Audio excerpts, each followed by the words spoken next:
You need to know and be able to recognise a range of decorative techniques. Let's start off with dyeing techniques. The first one in the picture is dip dye. Fabric is put in half and half, in and out of the dye. The dye runs up the fabric to create different shades. This is suitable for dress bags and t-shirts. The second one is tie-dye. Fabric is tied in different places using string or elastic and then put into a dye bath at different times. The ink does not take where the elastic is. This is sometimes known as a resist method and is suitable for dresses, bags and t-shirts. Random dye. Fabric is tied in different places and then placed in different coloured dye baths. This creates a marbled effect, suitable for dress, bags and t-shirts. Batik. Batik is using a hot batik pot and a jantin to pour wax into a design onto the fabric. The dye resists the area where the wax is. This is known as a resist method. Ink or dye is then put on top to create a different coloured effect. The wax is then ironed off. This is suitable for bags, t-shirts and cushions. Printing methods. The first one shown is screen printing. A stencil is placed on the fabric and a screen is put over the top. Fabric paint is then put across the top of the screen and pulled through with a squeegee. When you lift the screen, it then shows the design that you've printed. This is used on t-shirts and bags. Roller printing. This is CAM, computer aided manufacture. A roller connected to a computer moves along the fabric and prints the design automatically onto the fabric. This is what makes the pattern fabric that you buy in the shops. Discharge printing. Discharge printing is black and white. The special discharge ink is screen printed as shown above in the first type of technique and then left to dry. The ink bleaches the fabric, leaving a white area where the design was. This is suitable for t-shirts and dresses. The last one's block printing. A block with a design is dipped into inks and pressed repeatedly along the fabric. A block design can be created by hand carving out a design, or a laser cut design could be cut out of the wood to create a 3D block. This can then be printed onto the fabric. Stenciling is a method of getting an image and an outline onto fabric. A stencil is made on card or acetate and cut out. Then using paint and a brush, you can stipple in the areas that are left open. When you remove the acetate or the card, your image will be revealed. This is suitable for t-shirts and bags. Marbling. Different coloured inks are dropped into the water. We use a specialist paint for this.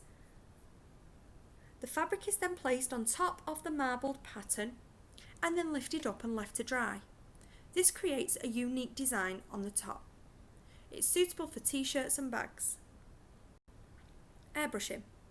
Ink is blown out of a machine over a stencil to reveal a design underneath. This is similar to screen printing and stenciling. However, it can give a more gradient effect.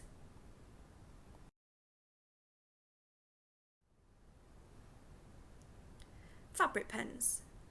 Fabric pens you can draw straight onto fabric and then you iron over to seal. Dimensional paint or 3D paint. Draw directly onto the fabric with the 3D paint and then leave to rise. This gives a 3D effect. Silk and fabric paints. You can hand draw onto silk or any type of fabric with freehand and a paintbrush. Do this directly onto the fabric and then just leave to dry. Image maker. This is a type of paste that you put over an existing picture. You then iron it onto the fabric to transfer the image. The last one, inkjet transfer or sublimation printing, is a CAM process. You design on the computer using CAD and then send it to a special inkjet transfer paper or a sublimation paper. You turn this paper upside down and with a heat press or an iron, seal it and peel off the backing paper. This reveals an image that you've then printed using CAD. Hand embroidery. Using different techniques and embroidery threads, you can create a beautiful image. Using techniques such as French knots, chain stitch and back stitch. This is known as hand embroidery. You can do embroidery by machine. This is CAM. You can get an embroidery machine where you type in what you want and it will create the design, or you can get an embroidery foot that attaches to most sewing machines and then you can do the design sewing with thread. Applique. This is where another piece of fabric is stitched onto the base layer. You can do this by machine or by hand. This is the most common type of decorative technique. Beadwork. Beads are hand sewn or by machine to create a decorative pattern. This can be very time consuming if completing by hand. And the last one on this list, patchwork. This is where you sew patches of fabric together. It doesn't necessarily need to be in squares. Test your knowledge. Name the decorative techniques below. Pause the video now.